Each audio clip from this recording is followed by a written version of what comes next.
An inexplicable and frightening incident happened to me one summer when I was a child.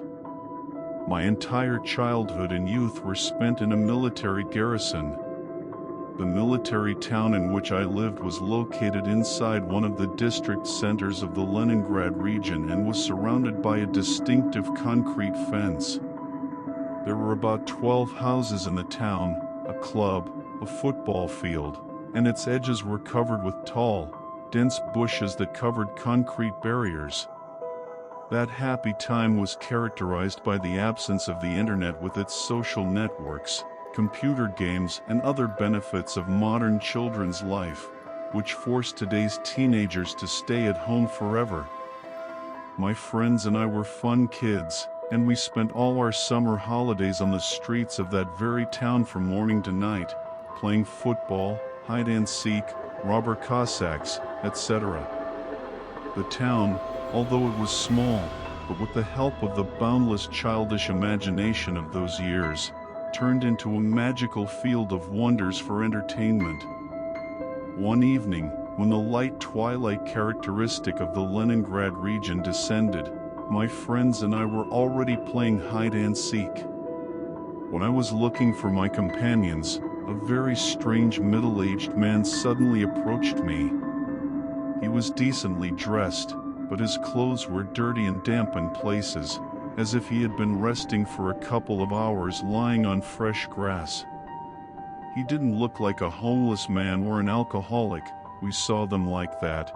They often wandered into the town to rummage at the local dump and were quickly driven out by military patrols. But he still looked suspicious. In a quiet, detached voice, the man asked me, "Boy, how do I get out of here? There's a fence all around." I was overcome by a feeling of childish fear mixed with curiosity. Pointing in the direction with my hand, I replied, "There's a checkpoint, and over there, through the bushes, there's a hole, a manhole." Most of all, his gaze was absolutely empty and detached, looking into absolute nothingness. The man didn't seem to be following my words, much less my gestures. But suddenly, he abruptly shifted his pupils, as if they had come to life for a moment, towards the bushes and said coldly, "Just not there. You can't go there. There are dreams. I don't want to sleep." I was also surprised by the fact that a military patrol passing a couple of meters away from us did not pay any attention to the suspicious man.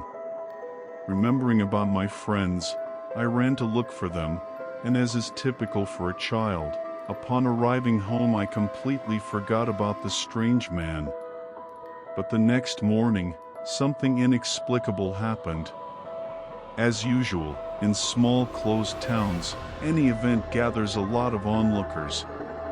Immediately after the morning gathering, my comrades and I ran to the pandemonium, which was attended by the military, police, ambulance, and ordinary residents. And the following picture appeared before our curious eyes. A dead body was being carried out of the thick bushes, about 100 meters from the hole in the fence that I pointed out to the strange man yesterday. By the external signs of the corpse, I immediately recognized the man I had met yesterday. From the conversation between the military and the police, I heard that the death occurred at least 3 days ago and that the causes would be investigated. I didn't tell anyone about meeting a man. It was kind of creepy, and no one wanted to explain how I talked to a ghost the other day, especially since I couldn't figure it out myself.